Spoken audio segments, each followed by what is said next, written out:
Hello, welcome to my channel. My name is Sinead. I'm going to be showing you how I made this super cute SpongeBob fondant model. So I started off with some yellow satinized fondant, and I'm using this CMC powder, which basically I have found helps the fondant to hold its shape and also helps it to be elasticy. So here I am shaping my yellow fondant into a square shape. One of the things that I found to be really important was measuring everything that I wanted to make. So I definitely recommend printing out the picture of whatever character it is that you're making out of fondant about the size that you want it to be on the cake, because that can really help make sure that your proportions are right. So you can see here I measured the distance of his eyes from the top of his head and across and mark it on the fondant.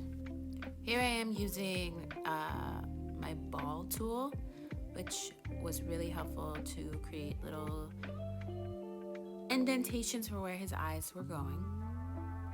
I didn't want them to stick out too far from his face, so I made sure to put those in there and kind of push his eyes into the holes a little bit. I did use a paint palette to make the eyeballs super round, so use what you have. You don't always have to go out and buy a bunch of different tools. That food coloring palette worked perfectly to make them nice and round. I did make his nose there, but I ended up thinking that it was a little bit too small, so I made it bigger. And I'm going in with my Dresden tool to create all those little curves on the outside of his body. Again, really helpful to print out the picture of what you're creating, the size that you want it to be, because as you can see there, I simply made his little cheeks the exact same size as the picture. And again, with my little ball tool, this thing is so satisfying to use, and it just created the perfect little craters for his little face.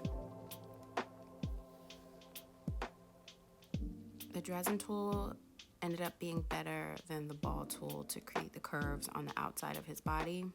I initially used the ball tool, but that didn't work quite so well. So again, I'm measuring the distance of his smile from his nose and marking it with my little sewing ruler,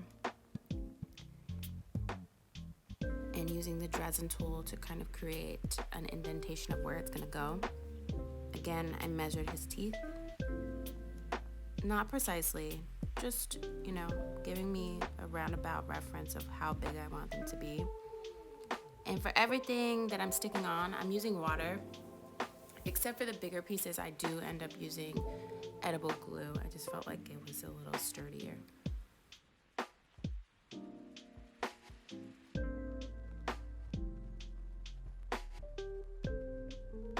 So for all of the shading on this fondant model, I use petal dust, which you can find on Amazon. I will link it below for you. I found that to be way better than using food coloring paint. I did a previous Goku cake with fondant, and I used watercolor food coloring, which I'm actually doing here for his smile, but I hated it, so I replaced it with black fondant. But the shading with the petal dust, it works so well. It looks so much better, and it creates some depth, and I just love that. So as you can see, instead of using the food coloring, I'm going in with a stringy piece of black fondant. They do actually make tools to create like spaghetti-like pieces, which I would definitely recommend, and it's something that I'm going to be purchasing soon to make perfect little stringy pieces like that.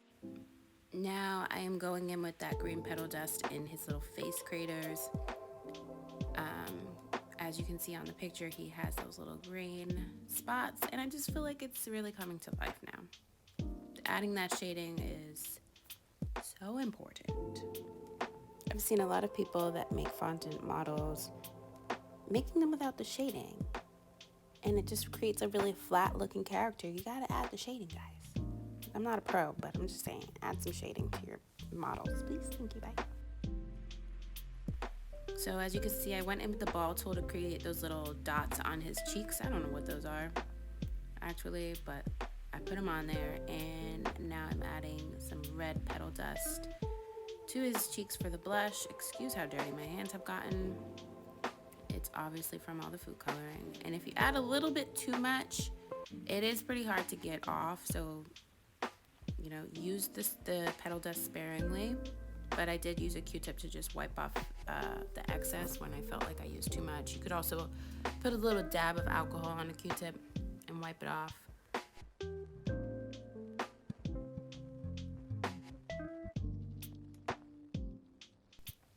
So now we're gonna make his eyes. So I dyed some fondant again, and I'm using Wilton tip number 12 to make little rounds for his eyes.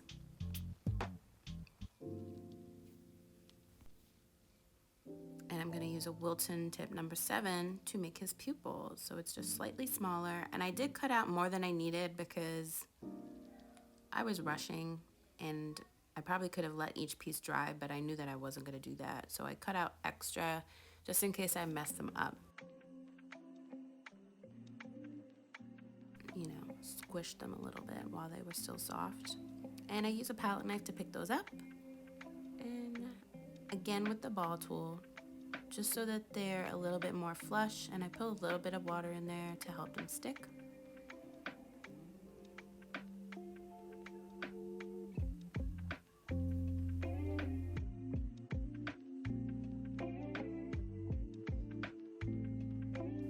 As you can see, I'm really struggling with these little tiny pieces, guys.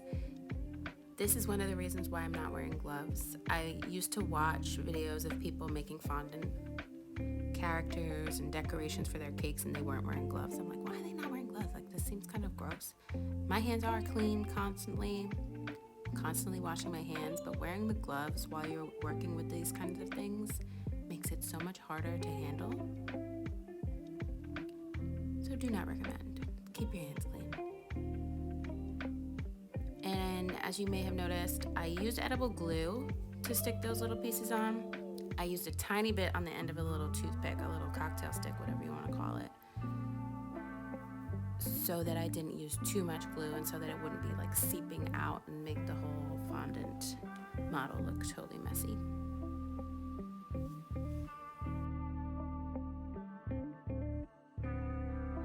He's really coming to life. I love it. I just think it's so cute. Have you guys seen the SpongeBob movies or episodes? There was a Christmas one where they made him with clay or something. It was stop motion. I feel like this is it. I made him that. You know what I'm talking about? So here with his pants, I messed up. I didn't like the way this looked at all. My husband was like, you need to make his pants more square. So I end up redoing it, I think. Yeah, I end up redoing his pants. And you're gonna see that in a second. And I ended up just making the brown part and then just laying a thin strip of white over the brown instead of what I did here. I'm making his sleeves, which again was just 2 little balls of fondant and shaped into sleeve-like looking things. And as you can see, I'm rolling out this white strip now, measuring, always measuring. And I'm just gonna lay it right on top of his brown pants rather than what I was doing initially because it just looked too chunky and too thick. And that's not the look I was going for. I wanted it to be a little bit more square. Boom. And here I am making his nose bigger. My oldest son, who's a big SpongeBob fan, said his nose was too small. So we went bigger. It needed to come up over his eyes a little bit more. And he was right. It did. Looks so much better. So here I am again, measuring, making his collar. I don't know. I felt like I was supposed to voice over this whole video, but I feel like it's all pretty straightforward. I mean, you guys can see what I'm doing. Maybe I shouldn't have even voiced over. Let me know what you guys think. If my voice is just too annoying and you'd rather just hear the music. Americolor Super Red to make his tie. Rolling it out. Cutting. Boom. See what I'm talking about? Do I really need to voice this over? Enjoy the rest of the video, guys. I hope this was helpful. You see how I'm smoothing out the parts where we cut? Make sure that you do that when you cut your fondant. When you cut into fondant, it tends to always have, at the bottom part of the fondant, a jagged area. make sure that you smooth that out with your fingers or with the dresser tool or something, because it just helps it to look much more clean.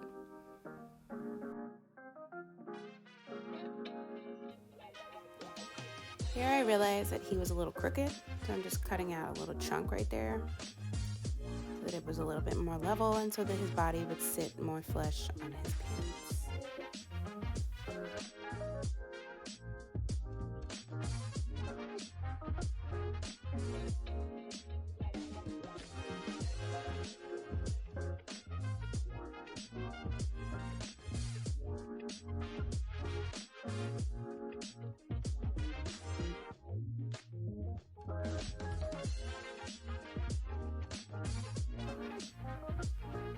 The way that I'm creating his legs here, I didn't like. I left it in there so you guys can see that a lot of this is experimentation.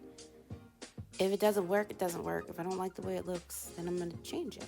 So as you can see, I ended up putting his whole leg on the stick rather than just creating part of it, because I really wanted the sock to look like it was actually on top of his leg rather than it being two separate pieces.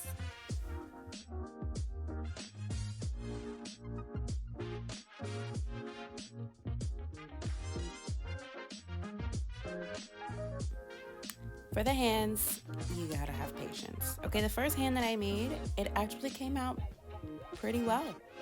I was really happy with it. It was my first time making a hand like that. As you can see, I kind of go in between the slits and kind of try to round out his fingers a little bit more using that tool, the dresser tool right there. Just to round out his fingers a little bit. This one came out really well. The second one, the third one, the fourth one, they all went terribly. I didn't keep that in the video. But they did not go well. In fact, I ended up moving on to something else, his socks here, instead of stressing about his second hand, just to take a break from doing it, because yeah, you really need patience with those hands and lots of practice, it seems.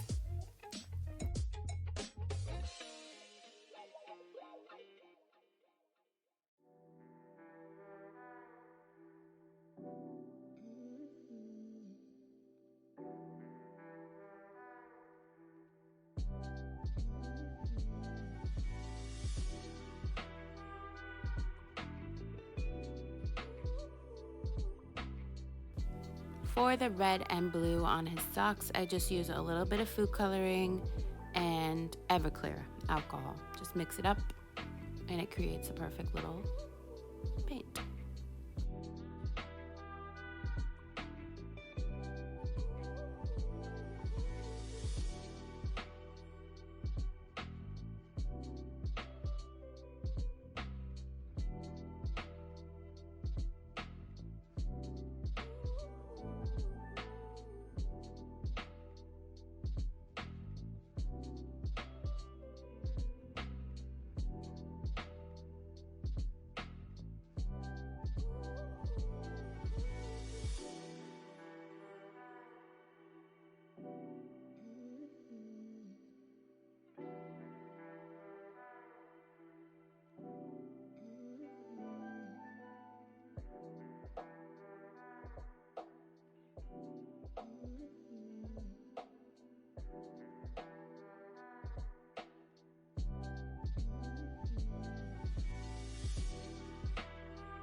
So for his arms, I initially just tried to glue his arm to his sleeve. Did not work, do not recommend. So instead I take a toothpick and I insert it into the arm. Now, with one of his arms it worked perfectly. With the other arm, it started to crack a little bit. So definitely be careful. I would maybe suggest make your arms a little bit thicker than what I did. Not too thick, because then it looks a little bit weird. You don't want him to look like he's got bulky arms, but you're probably gonna see right here. No, you can't tell. But that second arm definitely cracked a little bit. And I was able to just smooth it out a little bit in the back, and I think I turned it around so you couldn't see the crack. So yeah, that's it for my SpongeBob fondant model. I hope you guys love it. This is only my second 3D model, and I'm really proud of it. This is how it looks on the cake that I made. Maybe I'll make another video for how I made all the little ocean decorations. If you made it this far, thank you so much for watching. I hope you enjoyed it. I hope it was helpful. Like, subscribe, do all that YouTube stuff. Stay tuned because I plan on posting more. Thank you for watching. Toodles!